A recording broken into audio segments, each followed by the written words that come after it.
Bismillahirrahmanirrahim. Welcome, dear students, in second year computer class. We are discussing C language programming, and today we have some programs where we will study about them. Last time हमने जो चीज़ें discuss की थी उसमें हमने कुछ programmes बनाए थे जिनमें हमने कुछ डेटा को एंटर करना यूज़र से और फिर उसी के अकॉर्डिंग आउटपुट हमने डिस्प्ले पे शो किया था। हमारा आज का पहला प्रोग्राम जो कि बहुत ही एक सिंपल प्रोग्राम है। हमने सिर्फ इसमें दो स्टेटमेंट्स यूज़ की हैं अभी तक। हम प्रिंट एफ और स्कैन एफ की ही प्रैक्टिस कर रहे हैं।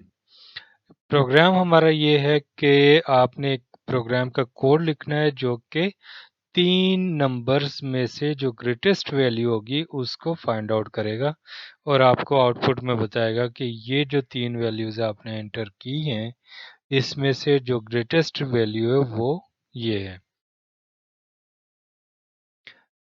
सबसे पहले हम क्या करेंगे कि अपनी लाइब्रेरीज को कॉल करेंगे। हमने कहा जी #include stdio.h #include दो लाइब्रेरीज को हम नॉर्मली अपने प्रोग्राम में कॉल कर लेते हैं ताकि हमारे पास इनपुट और आउटपुट दोनों इजीली डिस्प्ले पे आ जाए।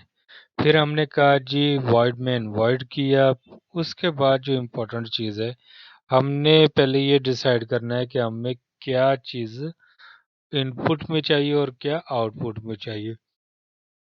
अब उसके लिए ज़रूरी है कि हमने सबसे पहले ये देखा कि 3 नंबर्स जो हैं वो हमने डिस्प्ले पे लेके आने हैं, उनको इनपुट करना है और उनमें से एक वैल्यू होगी वो हमारी ग्रेटेस्ट वैल्यू होगी और वो आएगी। तो नंबर्स मीन्स इंटीजर वेरिएबल है। हमने यहाँ पे इंटीजर वेरिएबल को डिक्लेयर किया और 3 है तो फिर हमने 3 वेरिएबल नेम असाइन कर दिए a, b, हमेशा मैं आपसे कहता हूँ कि हम वेरिएबल जो भी डिक्लेयर करते हैं कोशिश की जाती है कि ऐसे हों कि जिसमें कोई भी प्रॉब्लम ना हो, याद रखना इजी हो और दूसरा उसमें कोई ऐसी वर्डिंग ना हो जो कि आपको बाद में समझ ना आए या आपको याद ना हो। तो ये ज़रूरी है। तो अच्छा, इसके बाद हमने क्या किया कि हमने क्लियर स्क्रीन की स्टेटमेंट जो है वो यूज़ की है। क्लियर स्क्रीन में हमने ये किया कि हमारे पास CLR स्टेटमेंट को हमने यहाँ पे यूज़ किया और हमने ये देखा कि इससे ये होता है कि हमारे पास स्क्रीन पे जो भी डेटा होता है पहले से वो क्लियर हो जाता है और वो अगेन एंड अगेन जब आप प्रोग्राम को एग्जीक्यूट करते हैं तो फिर वो वहाँ पे शो नहीं हो रहा था। जब 3 वेरिएबल हमने डिक्लेयर कर लिए ए बी सी, उनको नाम असाइन कर लिया, तो अब हमने क्या करना है कि सबसे पहले सपोज एक मैसेज स्क्रीन पे आएगा जिसको हमने कहा जी आप प्रिंट करें वैल्यूज किसको, ए बी और सी के लिए। Enter value of A B and C. उसके बाद हमने इन्हीं 3 वैल्यू के लिए इनपुट लेना है जिसके लिए हमने कहा जी स्कैन एफ को किया %d for A B and C. %d आपको पता है कि फॉर्मेट स्पेसिफायर्स हैं। एंड के साथ हमने and A and B and C, ये वही स्ट्रक्चर है जो कि नॉर्मली हम प्रिंटफ और स्कैनफ के लिए यूज़ करते हैं। ये चेंज नहीं होगा और इतनी प्रैक्टिस करने के बाद मुझे यकीन है कि आपको ये याद हो गया होगा। अब आते हैं हम कंडीशंस की तरफ, क्योंकि हम कंडीशंस को ऑलरेडी पढ़ चुके हैं और हमने ये देखा कि हमारे पास जब भी कंपैरिजन आ जाता है या कंडीशन आ जाती है तो कोई एक दूसरे से हम उसको कंपेयर करते हैं। हमने कहा इफ की कंडीशन हमने यूज की, और सिंपल इफ की कंडीशन हम इसमें यूज कर रहे हैं, कोई और नहीं यूज कर रहे।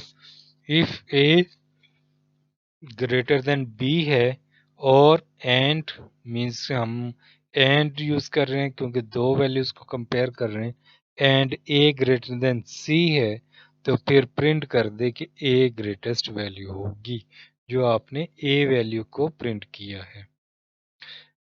फिर हमने अगेन इफ की कंडीशन यूज की, इफ बी ग्रेटर देन सी है एंड बी ग्रेटर देन ए है, तो प्रिंट एफ कर दे बी इज ग्रेटेस्ट। तो इन दोनों में से जाहिर सी बात है वो कंपेयर होगा कि बी जो है सी से भी बड़ा हो और ए से भी बड़ा हो, तो बी ही वैल्यू ग्रेटेस्ट होगी। इससे प्रीवियस स्टेप में आप देखें, अगर ए जो है वो बी से बड़ा है और ए सी से बड़ा है, तो फिर ए बड़ा होगा। सिमिलरली हम इफ की कंडीशन अगेन अप्लाई करेंगे सी के लिए। पहले हमने ए के लिए अप्लाई की, फिर बी के लिए अप्लाई की, और अब हम सी के लिए अप्लाई कर रहे हैं। तो हमने ये देखा कि सी वो हमारे पास ग्रेटर देन हो ए से और सी ग्रेटर देन हो बी से, तो प्रिंट एफ कर दे C is greatest. Simple get C H और ब्रैकेट क्लोज करेंगे, तो ये हमारे पास प्रोग्राम अपना कंप्लीट हो गया। अब जैसे ही हम इसको कंट्रोल F9 करेंगे, तो पहला मैसेज आएगा, enter value for A B and C. आपने ए के लिए 5 वैल्यू की, फिर बी के लिए 7 की, फिर 4 की, और देन आप जब एंटर करेंगे तो आपके पास उनकी वैल्यू आ जाएगी, कौन सा ग्रेटेस्ट है। तो 5 7 4, तो 7 बी की वैल्यू है, तो बी इज ग्रेटेस्ट। तो ये हमारे पास एक आउटपुट है। सिमिलरली हमारे पास और भी इसी टाइप के प्रोग्राम में आप इसकी वैल्यूज को चेंज कर सकते हैं। देन आप इसमें अगेन एंड अगेन वैल्यूज को शफल कर सकते हैं, ताकि आपको पता चले कि आपके इस प्रोग्राम में ए भी ग्रेटेस्ट हो सकता है, बी भी हो सकता है, और सी भी हो सकता है। तो इसकी प्रैक्टिस कीजिएगा और देन आउटपुट देखिएगा। एक और प्रोग्राम हम बनाएंगे जिसमें हम ये देखते हैं कि स्वैप करना है हमने दो वैल्यूज को, बट इसमें कंडीशन ये है कि हमने कोई थर्ड वैल्यू यूज नहीं करनी। अब थर्ड वैल्यू यूज नहीं करेंगे तो फिर कैसे होगा? इसका बेहतरीन तरीका ये है कि हम उसी के अकॉर्डिंगली एक और प्रोग्राम लिख रहे हैं जिसमें हम वैल्यूज को स्वैप कर देंगे। include stdio.h hash include conio.h, ये दो लाइब्रेरीज आ गई हमारे पास। देन हमने कहा जी void main, इंटीजर हमने लिए दो क्योंकि हमने यहाँ पे देखा कि दो वैल्यूज को स्वैप करना है but without using third value. तो without using third value we are taking only two variables A and B. Then clear screen किया हमने। सबसे पहले हमने प्रिंट एफ किया, और प्रिंट एफ में हमने ये किया कि enter value for A and B. Print F हमने जब कहा कि enter value for A and B, then scan F हमने स्टेटमेंट यूज की, %d and %d, double quote comma and A, और फिर कॉमा किया, एंड बी किया, ब्रैकेट को क्लोज किया, और हमने सेमीकोलन से इस स्टेटमेंट को क्लोज कर दिया। अब उसके बाद हमने क्या किया कि a इक्वल्स कर दिया a प्लस बी के। अब a को हमने a प्लस बी की जो वैल्यू होगी उसके इक्वल कर दिया, और b को कर दिया a माइनस बी से, और a को इक्वल कर दिया a माइनस बी। अब ये जब आपस में रोटेट होंगी तो ये दोनों एंड में a और तो ये वैल्यूज जैसे रोटेट होंगी एक दूसरे से, तो इसी टाइप की ये आपस में वैल्यू एक्सचेंज हो जाएगी। फिर हमने जब ये चीज ऑपरेशन परफॉर्म हो जाएगा तो प्रिंट एफ स्टेटमेंट यूज करेंगे। ब्रैकेट ओपन की, हमने डबल कोट स्टार्ट किया, हमने कहा जी after swapping the value of A and B, कौन सी %d एंड %d जो कि हमारे फॉर्मेट स्पेसिफायर्स हैं किस चीज़ के, ए और बी के, उनकी वैल्यूज वहाँ पे डिस्प्ले पे आ जाएंगी गेट सी एच। जब आप इस प्रोग्राम को एग्जीक्यूट करेंगे तो पहला आपके पास मैसेज आएगा enter value for A and B. जब ए और बी को वैल्यू एंटर करेंगे तो आपने क्या कहा कि ए की वैल्यू आपने 4 एंटर की और बी की वैल्यू आपने 5 एंटर की।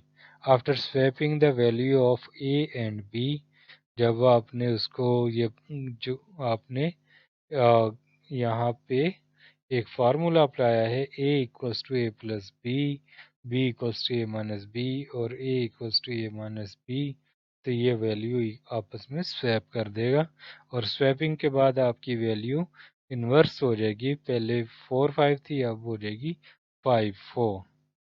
तो ये एक सिंपल प्रोग्राम है, इसको देखिएगा, परफॉर्म करके देखिएगा, वैल्यूज चेंज करके देखिएगा, तो आपको आउटपुट बिल्कुल एग्जैक्टली मिलेगा।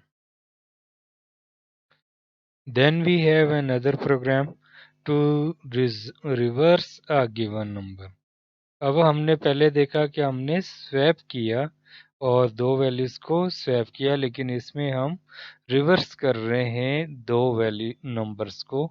इसके लिए हमने hash include stdio.h, hash include conio.h, void main void, integer variable लिया कौन सा, n फॉर नंबर, ए एक हमने ले लिया और आर ले लिया जिसकी हमने वैल्यू असाइन कर दी 0। अब वो रिवर्स नंबर होगा, इस वजह से उसको हमने आर से डिक्लेयर कर दिया। Clear screen print F enter any two any to get its reverse. ठीक है, नंबर जो है हमने कहा जी कोई ऐसा नंबर करें एंटर करें जो कि उसका रिवर्स ले ले। तो scan F %d and %n, and n हमने यहाँ पे, ये बार बार स्टेटमेंट्स वही रिपीट हो रही हैं, इस वजह से कोई ऐसा इशू नहीं है। अब हमने कहा वाइल, क्योंकि कंडीशन हमने देनी है वाइल n लेस देन और ग्रेटर देन और इक्वल्स टू है किसके, 1 के, क्योंकि हम इनिशियल वैल्यू हमेशा 1 से स्टार्ट करते हैं ताकि उसमें इंक्रीमेंट हो या उसका वो। फिर हमने कहा जी a इक्वल्स टू n%10, ठीक है, वहाँ तक जाएगा। Then r equals to r multiply by 10 plus a। ये फार्मूला नॉर्मली एग्जामिनर अगर ऐसे एग्जाम में क्वेश्चन देता है तो वो फिर उसका फार्मूला या हिंट आपको ज़रूर दे देता है। फिर हमने कहा जी n equals to n divided by 10, तो ये बेसिकली हमारा फार्मूला है जो कि याद रखना है हमने। और प्रिंट किया रिवर्स इक्वल्स टू %d किसके, आर वैल्यू के और गेट सी एच।